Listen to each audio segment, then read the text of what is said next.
Praise the lord. పరిశుద్ధుడు, ఉత్తముడు, నీతిమంతుడు, జీవము కలిగినటువంటి దేవుడు మన యేసయ్య పేరట ఈ రోజున వాక్య ధ్యానం నాకు ప్రతి ఒక్కరికి మన పరిశుద్ధుని పేరట ప్రైజ్ ద లార్డ్.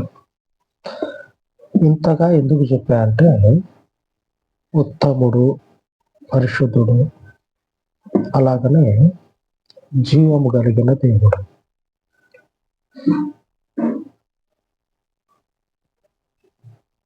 మనము నడిచేటువంటి మార్గము ఉత్తమమైనది. ఇదే మార్గంలో ఉండి తప్పదు కదా అను లేకపోతే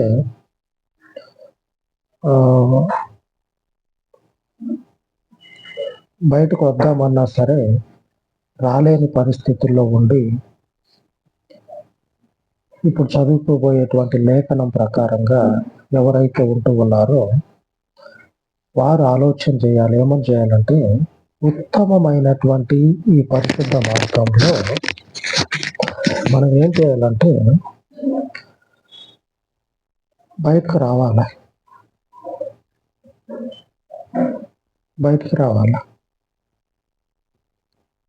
బయటకు వచ్చి నేను దేవుని మార్గాన్ని అనుసరిస్తూ ఉన్నా అని చెప్పుకోకపోయినా అర్థంలో చూసుకుంటే మనల్ని బట్టి మనకి అతిశయం అనేది కలుగుతుంది. దేవుని మార్గం మందు నడిచేటువంటి మనుషుడు ధైర్యంగా దేవునితో చెప్పుకుంటా ఉన్నాడు. కీర్తన గ్రంథము 26వ అధ్యాయము 5వ వచనం, దుష్టుల సంఘము నాకు అసహ్యము, భక్తిహీనులతో సాంగత్యము చేయను. భక్తిహీనత ఎంతటి పరిస్థితికైనా దిగజార్చుతుంది. భయము లేనటువంటి భక్తి ఎంతటి పరిస్థితికైనా మనుషుల్ని దిగజారుస్తుంది. ఆ భక్తిహీనులతో సహవాసం అనేది, వారితోటి స్నేహం అనేది ఎంతగా అవాయిడ్ చేస్తే, ఎంతగా వారిని దూరం పెడితే మనకంత మంచిది.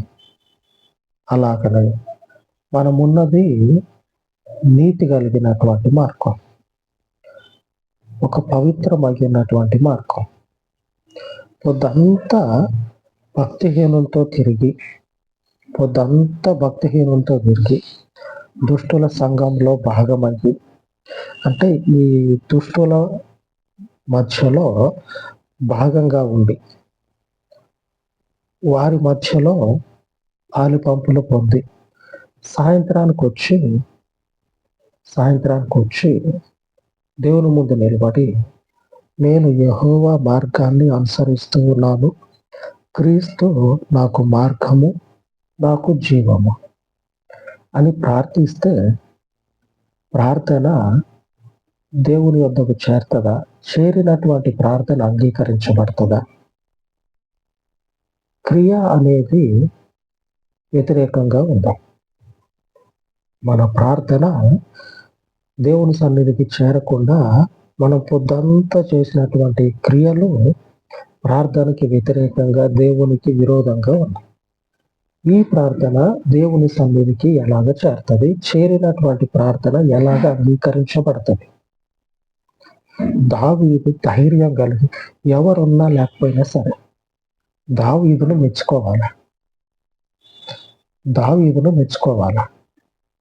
ఎందుకంటే దేవుని కొరకు తన మన అని చూడకుండా దేవుని కొరకు పాటుపడి ప్రయాసపడేటువంటి ఒక మనుషుని మాత్రమే ప్రేమించడు. ఆ మనుషునితో సహవాసం మాత్రమే ఇష్టపడ్డాడు. భక్తి కలిగినటువంటి వారితో మాత్రమే స్నేహాన్ని కోరుకున్నాడు. భక్తిహీనుడైనటువంటి ఆ సౌలుతోటి ఏమాత్రం కూడా సహవాసాన్ని కోరుకోవాలి. దేవుని యొక్క నీతిని మాత్రమే కోరుకున్నాడు. సౌలుతో కలిసినట్లయితే దావీదుకి సెటిల్మెంట్ చేసుకుంటే ఏదో ఒకటి దొరికేది. దావీదు కనుక సౌలుతో సెటిల్మెంట్ చేసుకుంటే ఈ కష్టాలు వీటన్నిటిని నేను భరించలేను, ఈ సౌలుతోటి మాట్లాడుకొని ఆయన పంచనే చేరితే ఏదో ఒకటి మనకి దక్కుతుంది అని సౌలుని కలుసుకున్న మనిషిగా దేవుని యందున్నటువంటి ఆ విశ్వాసము, ఆయన మీద దావీదుకున్నటువంటి ఆ యొక్క నమ్మిక ఏం చేస్తా ఉన్నదంటే దుష్టులతోటి కలియకుండా, భక్తిహీనులతోటి సావాసం చేయకుండా చేస్తూ ఉన్నది. ఈ దావీదుతోటి ఎవరున్నా లేకపోయినా సరే ఆ మనుషుల యొక్క మాట మారటల్లా. ఆమె దావీదు యొక్క మాట ఏ పరిస్థితి అయినా సరే, ఉన్నా లేకపోయినా, ఆ మనుషుల యొక్క జీవితము నశించిపోయినా సరే దేవుని యొక్క మార్గాన్ని అనుసరించటము కొరకే జీవించాలని నిశ్చయించుకున్నాడు. పరిస్థితి ఏ స్థితిలో ఉన్నా సరే, మనకి దొరికేది దొరకకపోయినా సరే, భక్తిహీనులతోటి సహవాసాన్ని తెంపేసుకోవటం అన్ని విధాల శ్రేయస్కరం. ఆమె భక్తిహీనులతోటి ఈ దుష్టుల గుంపు అనేది ఏం చేస్తుందంటే నీతిమంతుల్ని సైతము ఆ నీతిని కొట్టివేసి వారితో పాటు పాపంలోనికి దించేస్తుంది. దేవుని యొక్క మార్గాన్ని తప్పించేస్తుంది. అదే దావీదు 3వ వచనంలో చెప్తున్న మాట, నీ కృప నా కన్నుల ఎదుట నుంచుకొని ఉన్నాను, నీ సత్యమును అనుసరించి నడుచుకొనుచున్నాను. దేవుని కృప కొరకు కనిపెట్టుకొని దేవుని యొక్క సత్యం ప్రకారం మాత్రమే జీవిస్తా ఉన్నాడు. దేవుని యొక్క సత్యము ప్రకారం మాత్రమే. ఇప్పుడు చెప్పుకున్నటువంటి లేఖనాల ప్రకారంగా జీవితాలు ఒకసారి ప్రశ్నించుకోండి ఎలాగున్నాయి. హెచ్చరిక చేస్తా ఉన్నా, మనతోటి లేకపోతే మనము మరొకరితోటి సహవాసం చేయాలంటే ఈ మార్గాన్ని అనుసరించేటువంటి వారై ఉండి సత్యాన్ని అనుసరించే జీవితం కావాలి. నేను ఒక్కడిని అనుసరిస్తా, మిగిలినటువంటి వాళ్ళు అనుసరించలేదు అనుకోండి, అటువంటి వారితోటి ఎడంగా ఉండటమే మంచిది. కలిసిపోతే మన నీతిని మనం కోల్పోయి మన ముందుంచుకున్న దేవుని సత్యాన్ని మర్చిపోయే పరిస్థితి రావచ్చు. ఈ దుష్టుల సంఘంతో కలిసిపోతే మన యొక్క నీతి అనేది మనల్ని విడిచిపెట్టిపోతుంది. ఎందుకంటే వాళ్ళ దేవుని నీతిని సత్యాన్ని అనుసరించరు. అనుసరించేటువంటి వారిని సైతం కూడా అనుసరింపకుండా చేస్తారు వారితో మనం కలిసినప్పుడు. కనుకని ఎంత ఎడంగా ఉంటే అంత మంచిది. ఎందుకంటే మనము నడిచేది జీవము కలిగినటువంటి దేవుని మార్గాన్ని. ఈ రోజున దేవుని వాక్యము వాగ్దానం చేస్తా ఉన్నది, ఈ పరిస్థితుల్లో ఉన్నటువంటి ప్రతి ఒక్క సహోదరికి చెప్తూ ఉన్నా, ఎవరైతే ఈ భక్తిహీనులతో రోజంతా సమయం అంతా వ్యర్థం చేసుకుంటా తిరుగుతూ ఉన్నారో మీ జీవితాలకి అంత శ్రేయస్కరం అయితే కాదు. 22వ అధ్యాయము 22వ వచనం, 2 సమూయేలు గ్రంథము 22వ అధ్యాయము 22వ వచనం, యెహోవా మార్గములను నేను అనుసరించుచున్నాను. కనుక ఏం చేయాలా? ఈ భక్తిహీనులు, ఈ దుష్టులు ఎక్కడైతే ఉన్నారో వారి నుంచి ఎడంగా వెళ్ళాలి, దూరంగా ఉండాలి. అప్పుడు మన ప్రార్థన అంగీకరించబడుతుంది. నువ్వు పొద్దంతా పగలంతా భక్తిహీనులతో తిరిగి సాయంత్రానికి నేను యెహోవా మార్గాన్ని అనుసరిస్తూ ఉన్నా అంటే ఒకసారి మీరు ఆలోచన చేయండి. అట్లాగా ప్రార్థన చేసేటువంటి వారిని భుజం మీద తట్టి నిజమేనంటవా అని అడిగితే, నేను యెహోవా మార్గాన్ని అనుసరిస్తూ ఉన్నా అని చెప్పినని ప్రార్థన చేసే మనిషిని ఆ భుజం తట్టి నిజమేనంటవా అని అడిగినాం అనుకోండి, సమాధానం ఏం చెప్తాడు? సమాధానం అనేది కనపడదు, లేదు కూడా. ఉంటేనే చెప్పడానికి అప్పటిదాకా ఈ దుష్టుల సంఘముతోటి ఆయనకు విరోధమయ్యున్నటువంటి వారి మధ్యలో నిలబడి దినమంతా కూడా దేవునికి విరోధంగా తిరిగి సాయంత్రానికి నేను దేవుని మార్గాన్ని అనుసరిస్తూ ఉన్నా అని చెప్పానంటే ఏ రీతిగా అనుసరించినా ఒకసారి లెక్క చెప్పు. ఒక బీడీ తాగే విషయంలోనా, సిగరెట్ తాగే విషయంలోనా, లేకపోతే కాని పనులు చేసేటువంటి విషయంలోనా దేవుని అనుసరించేది? నువ్వు చెప్పకపోతే నీతో పాటు తిరిగినటువంటి దోస్తులు ఉంటారు, వాళ్ళు చెప్పకనే చెప్తారు. ఈరోజు ఏం చేశారు చెప్పండి రా అన్నం అనుకోండి, వాడు మొత్తం చెప్తాడు. ఎందుకంటే ఈ బెదరో వాడికి పడదు కాబట్టి మొత్తం చెప్తాడు. దేవుని ముందు నిలిచినప్పుడు మన చేతులు, మన మాట, మన యొక్క అంతరంగ పురుషుడు ఆయన ముందు నిలిచి మాట్లాడే మాటకి తగిన విధంగా జీవించాలి. ఆమేన్. అర్థమైంది అనుకుంటా. ఆయన ముందు నిలిచినప్పుడు మన క్రియలు ఒకటి, మన మాట ఒకటిగా ఉండకూడదు.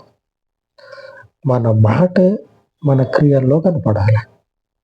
నేను యెహోవా మార్గాన్ని అనుసరిస్తూ ఉన్నా అని చెప్పాను. సరే, మంచిదే, బాగుంది. ఆ క్రియలు అనేవి దుష్టులతోటో లేకపోతే భక్తిహీనులతోటో తిరిగినప్పుడు, వారితో కలిసి సహవాసం చేసినప్పుడు ఈ మార్గాన్ని అనుసరించేటువంటి పరిస్థితి ఎక్కడి నుంచి కలుగుతుంది? కలగదు కదా. ఆయన కృప కొరకు కనిపెట్టుకునేటువంటి వారు ఎవరైతే ఉంటారో వారేం చేయాలంటే దేవుని యొక్క మార్గాన్ని అనగా ఆయన సత్యాన్ని అనుసరించేటువంటి వారుగా ఉండాలి. ఆయన కృప కొరకే మనం బతుకుతా ఉన్నాం. ఆ కృప కొరకే కనిపెట్టుకొని ఉన్నాం. ఆ కృప కొరకు కనిపెట్టుకొని ఉన్నప్పుడు చేయాల్సినటువంటి పని ఏంటంటే వాక్యానికి తగినట్లుగా. దావీదును చూడండి ఒకసారి. ఆ సౌలు ఎంతటి శ్రమల్లోకి దావీదుని దిగజార్చినా సరే, దావీదును ఎంతటి పరిస్థితుల్లోకి దిగజారేటట్లు చేసినా సరే, దావీదు మాత్రం నేను వదిలిపెట్టను, దేవుని యొక్క సత్యాన్ని అనుసరించడం నేను వదిలిపెట్టను అని ప్రార్థన చేస్తా ఉన్నాడు. ఆ మనుషుని యొక్క జీవితము, క్రియల్లో ఆ సత్యానికి సరిగ్గా ఉంది. ఏ ప్రార్థన అయితే దేవునికి చేస్తూ ఉన్నాడో అదే ప్రార్థన ఆ మనుషుని జీవితాన్ని కనపరుస్తా ఉంది. కనుకనే అంగీకరించబడతా ఉన్నాడు దావీదు. అంగీకరించబడతా ఉన్నాడు, దేవుని సహాయాన్ని పొందుకుంటా ఉన్నాడు. అంటే కారణం ఏంటంటే ఎదుటున్నటువంటి దుష్టులైన వారు, భక్తిహీనులైనటువంటి వారు ఆ మనుషుని జీవితాన్ని ఎంతటి పరిస్థితులకి దిగజార్చినా సరే దేవుని యొక్క సత్యాన్ని మాత్రం వదిలిపెట్టట్లా, గట్టిగా పట్టుకోవాలి. ఆమె పౌరుషం కలిగి అలాగ ప్రార్థించుకుంటాం. పరిశుద్ధుడు అయిన తండ్రి, ఈ ఉదయకాలమందు మీ పాదముల యొద్ద ప్రార్థిస్తూ ఉండగా ప్రతి ఒక్కరి హృదయాన్ని ఎరిగిన పరలోకపు తండ్రి, భక్తుడైనటువంటి మహారాజు అయినటువంటి నీ కృపకు పాత్రుడైనటువంటి దావీదు వలె జీవించుటకు పౌరుషము కలిగి తండ్రి, ఈ శ్రేష్టమైన జీవ మార్గమును అనుసరించుటకు ఈ దినమున సహోదరులను, సిస్టర్స్ అందరినీ కూడా మీ పరలోకపు వాక్యము చేత బలపరిచి, మీ పరిశుద్ధ ఆత్మ చేత నీ బిడ్డలను అయ్యా మీరు దర్శించి మీ కృపలో స్థిరపరచమని, వాక్యానుసారమైనటువంటి జీవితము, నీ మార్గాన్ని అనుసరించుచు ఉండగా నీ మార్గం అందున్నటువంటి మీ ప్రజలందరికీ కూడా మీ పరలోకపు గొప్ప కృపను కనపరచు, వారికి అనుగ్రహించు, ఈ కృపలో స్థిరపరచమని క్రియలను తండ్రి వాక్యానికి తగినట్లుగా మార్చుకున్నటకు నిబిడలకు సహాయమును దయచేయమని ఈ మనవులన్నిటినీ మీ పాదముల యొద్ద చేర్చి యేసు నామమున ప్రార్థించి వేడుకొనుచున్నాను తండ్రి. ఆమేన్, ఆమేన్. ఉన్నతమైనటువంటి దేవుని యొక్క కృప మనకు తోడయ్యుండి మనలను నడిపించును గాక. ఆమేన్, ఆమేన్.